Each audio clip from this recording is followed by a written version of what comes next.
Welcome to the Cecil Hotel, a place where the glamour of old Los Angeles fades into the shadows and every hallway seems to whisper a secret.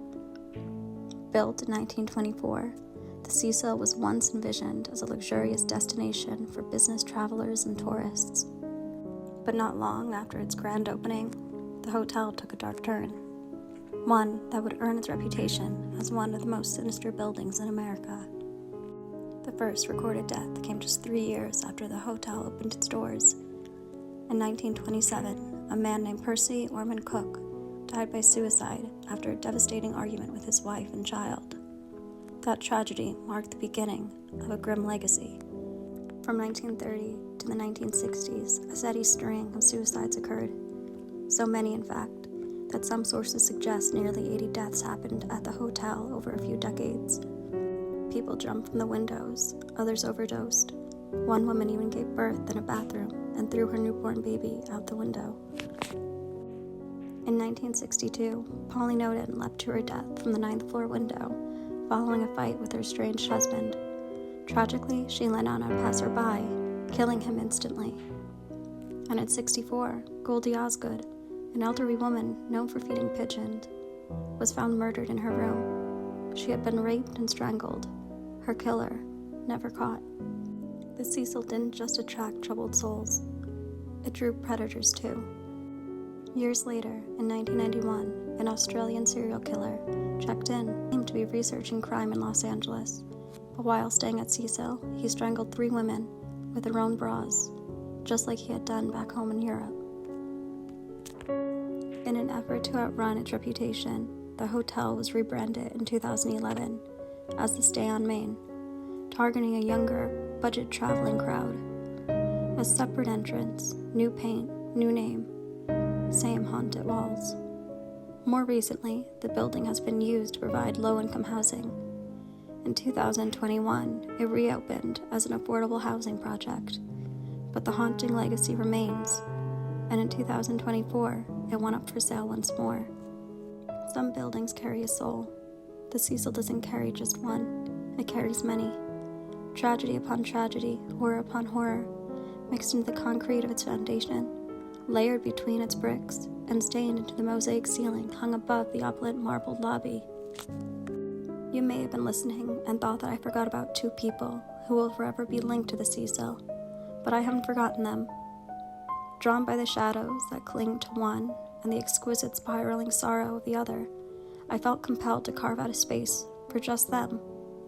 For it is those 2 haunted souls, intertwined in dread and delicate ruin, that breathe life into the legend of Cecil and cloak it in something unforgettable. We are now going to talk about those 2 individuals who became permanently etched into the legacy of Cecil: Richard Ramirez, the Night Stalker, and Elisa Lam, whose death sparked a global obsession. Let's jump to the year 1985. Los Angeles is a city under siege, not by an invading army, but by one man. A man whose crimes were so brutal, so unpredictable, that people stopped sleeping with their windows open. They triple-checked their locks, and still, it wasn't enough. His name was Richard Ramirez, but the press, and soon the entire world, would know him to be the Night Stalker. Ramirez was born in El Paso, Texas in 1960. His childhood was steeped in violence. A father with a short fuse, head injuries that never quite healed right, and a cousin who showed him photos of horrific war crimes from Vietnam. Those moments planted a seed, and that seed grew into something monstrous. By the time he arrived in Los Angeles, Ramirez was in his early 20s and had already started spiraling.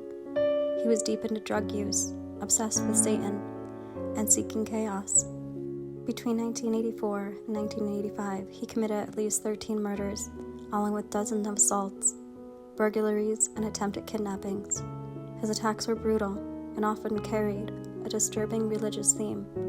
He would carve pentagrams, force victims to swear to Satan, and left messages of pure evil behind. Now, here's where the Cecil Hotel enters the frame. Ramirez didn't just hide out the Cecil, he lived there, rented a room on the 14th floor, paid cash, no questions asked. This was the 1980s, and the hotel had already started to slipping into disrepair. Located in the heart of Skid Row, it was the kind of place where the screams might be ignored. Bloodstained clothes went unnoticed. Rumors say Ramirez would return to the hotel after a night of killing, covered in blood, strip off his clothes in the back alley dumpster, and stroll through the lobby in nothing but his underwear, unnoticed and unbothered. The Cecil was his cocoon, a concrete lair in plain sight. Let's fast forward to 2013. The hotel is now operating under a new name, Stay on Main, a rebranding attempt to distance itself from decades of death. But sometimes, you can change the name on a sign, and the darkness still finds a way in. Elisa Lam was a 21-year-old student from Vancouver, Canada, the daughter of immigrants. She was thoughtful, artistic, bright, and curious, with a mind full of thoughts she couldn't always quiet. She'd taken a break from her classes at the University of British Columbia, a pause to breathe. But she also suffered from bipolar and depression, which she was open about online. On her Tumblr blog, she wrote about her struggles, about trying to find meaning, and about her desire to travel. When Elisa checked into the Cecil Hotel on January 26, 2013, she wasn't alone. At least, not at first. She was placed in a shared room, part of a hostel-style accommodation the hotel offered to budget travelers. She was rooming with a few young women, travelers like her, strangers passing through Los Angeles. But something wasn't right. Within a day or two, her roommates went to the front desk with concern about Elisa's behavior. It was described as odd, erratic. Reports suggest she was acting in ways that unsettled others. No specific details were ever released publicly, but it was enough that the hotel staff took action. She was moved into a private room, alone, and that was the last interaction she had with any other hotel guest. Her parents grew concerned when she stopped calling home. She was last seen on January 31st, and then, nothing. Her disappearance triggered a search. Police scoured the hotel, dogs were brought in. They found nothing. Then, the elevator footage was released. A grainy, black and white video that even without knowing of her disappearance made you feel unsettled. In it, Elisa appeared visibly distressed. She pressed multiple buttons in the elevator, hides in the corner, peeks in the hallway, like she's being followed. At one point, stepping slightly into the hallway, she waves her arms erratically, as if arguing with someone. And then, she vanishes. It was a haunting video that drew the world's attention. Weeks later, on February 19th, guests began to complain about the low water pressure. Some said the water was discolored, others reporting that it had a strange taste. A maintenance worker climbed up to the rooftop tanks to resolve the issue. He opened the lid and found Elisa's body floating inside. Her clothes were found with her in the tank, her phone was missing, and the door to the roof was supposedly alarmed and locked. Yet somehow, she ended up there. The autopsy ruled her death an accidental drowning. No drugs or alcohol in her system, only traces of prescribed medications. Investigators believe she experienced a manic episode and climbed to the tank on her own. But many still question that explanation. How did she get up there without triggering alarms? How did she lift the heavy lid? Why was her behavior in the elevator so disturbing? The internet filled in the blanks with theories ranging from ghost possession to murder conspiracies, but no solid evidence ever emerged to challenge the official ruling. Accidental drowning. What we do know is this: Elisa Lam went to Los Angeles looking for adventure, and the Cecil Hotel was the last place she'd ever visit. And that, dear listeners, brings us to the end of this descent through the darkest halls of the Cecil Hotel, a building whose bricks seem to sweat secrets and whose stories refuse to stay buried. We trace the footsteps of Richard Ramirez, the Night Stalker, who carried blood on his hands and Satan on his lips, and who found a strongly comfortable home among the shadows of the Cecil.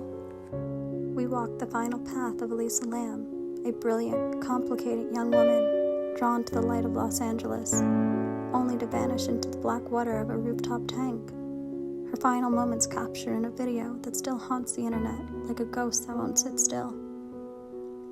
And we remembered the many others, those who jumped, those who were pushed, those who came seeking shelter but found something else entirely. Victims, killers, lost souls. The lines blur inside those walls. What is it about this place? Is it cursed? Or is it just a mirror reflecting back the worst of the world? One thing's for sure, the Cecil Hotel isn't just a building. It's a sponge. You can paint over the walls, change the name on the front, even lock the doors. But the story stays, and somewhere inside, maybe even now, the Cecil waits for its next chapter.